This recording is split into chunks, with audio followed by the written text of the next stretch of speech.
ఎప్పటికప్పుడు వార్తల కోసం మా ఛానల్ని సబ్స్క్రైబ్ చేసుకొని పక్కనే కనిపిస్తున్న బెల్ బటన్ క్లిక్ చేయండి. విశాఖపట్నం షిప్పింగ్ హార్బర్ ప్రాంతానికి చెందిన బోటు ప్రమాదానికి గురైంది. చేపల వేటకు వెళ్లి తిరిగి వస్తుండగా వారు నిద్రిస్తున్న సమయంలో ఈదురుగాలులకు బోటు కొట్టుకుపోయింది. ప్రాణ నష్టాలు జరగకపోవడం వల్ల పెను ప్రమాదం తప్పిందని చెప్పవచ్చు. విశాఖపట్నం షిప్పింగ్ హార్బర్ ప్రాంతానికి చెందిన బోటు యజమాని నరసింహమూర్తి 4 రోజుల క్రితం చేపల వేటకు బయలుదేరాడు. 8 మందితో బయలుదేరి బోటు 4 రోజులు వేట చేసి తిరిగి వస్తుండగా బుధవారం రాత్రి 11 గంటల సమయంలో విశాఖ జిల్లా భీమిలి మండలం అన్నవరానికి 50 కిలోమీటర్ల దూరంలో యాంకర్ వేసి అందరూ నిద్రలోకి జారుకున్నారు.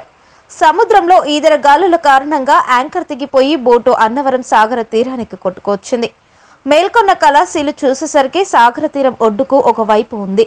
దీంతో వారంతా బోటు నుంచి దూకి ఒడ్డుకు చేరుకున్నారు. సమాచారం అందుకున్న బోటు యజమాని నరసింహమూర్తి సంఘటన స్థలానికి చేరుకొని 3 ట్రాక్టర్లు, 1 క్రేన్, 30 మంది సహాయంతో బోటును బయటకు లాగే ప్రయత్నం చేశారు. ఎన్ని ప్రయత్నాలు చేసినా ఫలించలేదు. బోటు 2గా చీలిపోయి సముద్ర గర్భంలో కలిసిపోయింది. 40 లక్షల వరకు ఆస్తి నష్టం జరిగిందని ఆవేదన చెందారు. ప్రభుత్వం ఆదుకోవాలని వేడుకుంటున్నారు.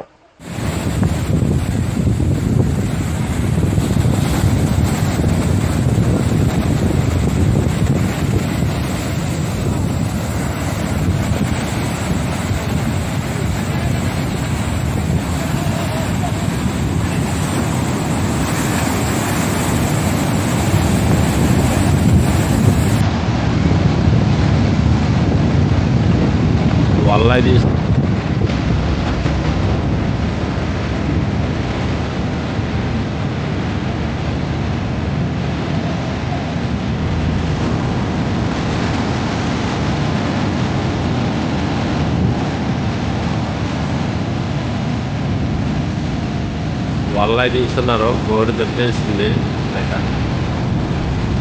చూడండి, వాళ్ళ నెట్టం బోర్డు, వాళ్ళ స్వామి అంటారు. Board number 97. డ్రైవరు బైనాయపాలెం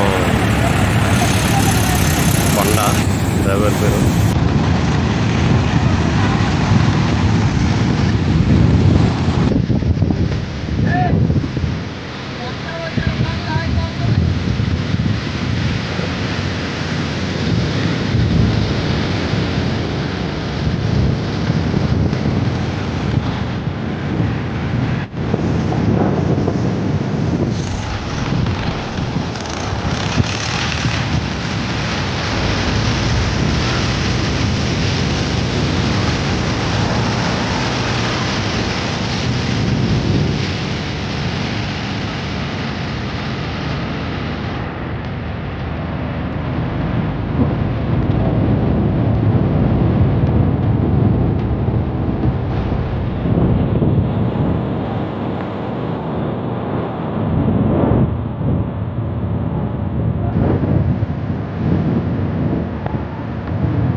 మన వాళ్ళకే మొన్న మంత్రి ఇచ్చారన్నమాట. అదే కాదు, బ్యాంక్ ఇచ్చారు. మొన్న పెన్షన్ కూడా